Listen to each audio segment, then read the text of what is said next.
ex-Federal Commissioner for Information and South-South leader Chief Edwin Clark on Tuesday endorsed the presidential candidate of the Labour Party, Peter Obi, for the forthcoming poll.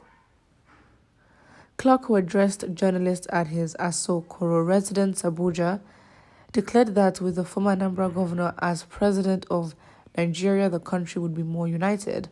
According to him, one who must be the president or the next president of the country must be educated and experienced, stressing that Southeast should be allowed to produce the next president of the country. He insisted that the zone has resourceful and educated people who can govern the country.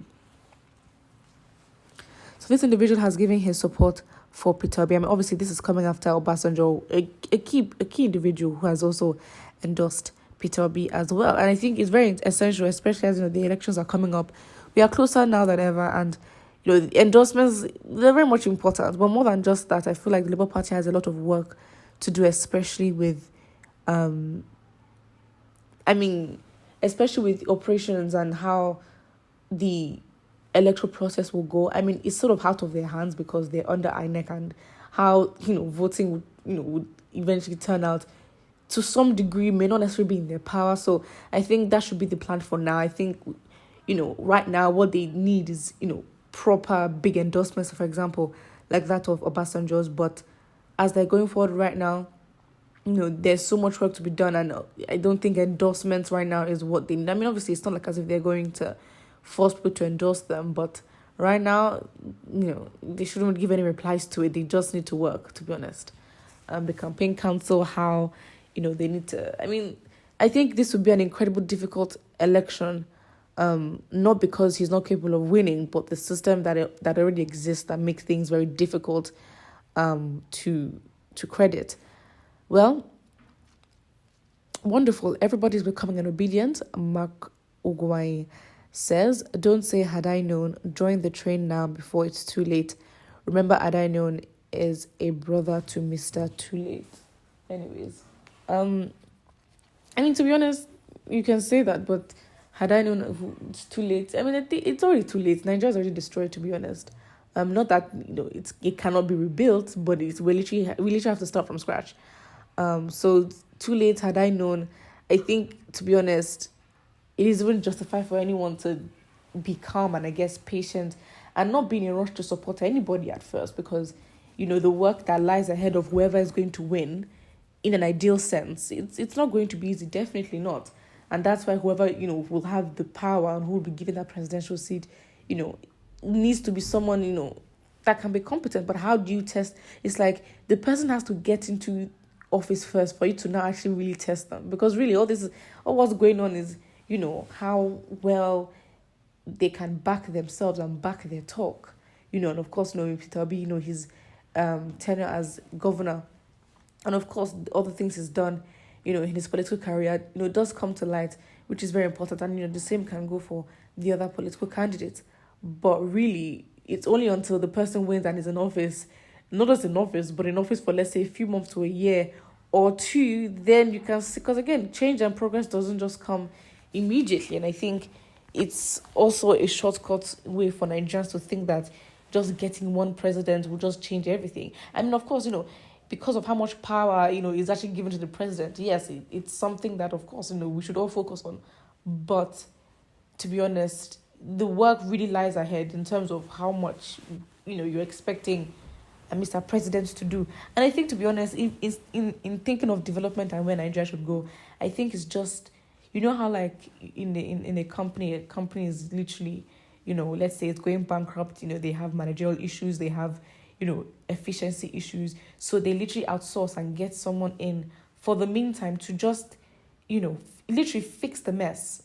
Like literally fix the mess and to just try to keep the company afloat, before we even start thinking of development and all that. Like, whoever is going to be president, they're coming in to literally, again, turn around the economy. Like, literally, we're talking the currency, we're talking about spending, we're talking, economic policies. Literally, we're talking, again, obviously, businesses, the purchasing power of the naira, the dollar versus, the naira, the pound versus the naira. That's very, very important. Um, as an immediate, as he gets into office, that should be like one of the first things he definitely needs to focus on, because the country is getting harder and harder. And again, it's, I don't know, but again, if the endorsement of Peter Obi, I think, one thing that Nigerians should not forget, that it would take a lot of effort, even from the people themselves, to make sure that the country is better. And so thinking of shortcuts to get there is not it. And I think there's an aspect to, supporting a candidate that shows you just want a shortcut by not necessarily engaging, but, you know, um, just leaving him there and, giving whoever wins that savior title, just come and save the country. Just come and do what you can. But again, that trust also comes from someone proving that they are competent enough to do it. And, Peter Obi, to be honest, has been the person who has consistently proven to show that he's capable of the job. Let's look at other opinions as well. The season of OB endorsement. I mean, we're literally getting into that, to be honest.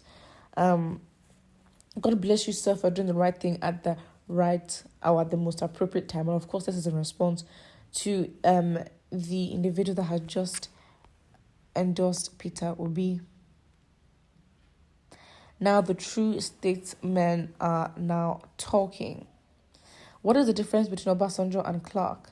The same useless old problem of Nigeria. Okay. Thank you, sir. You are on point. He is looking for another good luck to be misled. Well, Peter Obi remains the man to salvage the predicament of Nigeria as it stands.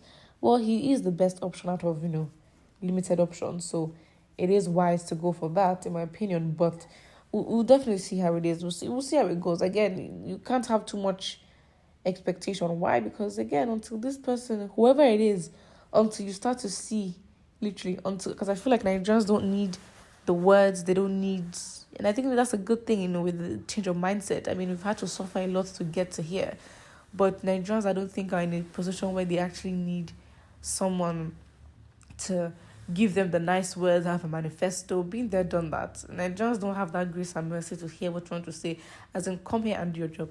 And to be honest, let's be fair, whoever it is they think is competent or not competent, whoever it is that gets there and is, and is not able to do what they said they're going to do, we need to have an accountability thing. If it's that the parties will suffer for it, let it be that, in next elections, this party will even be neglected, even when it comes to, little, even positions as local government chairman.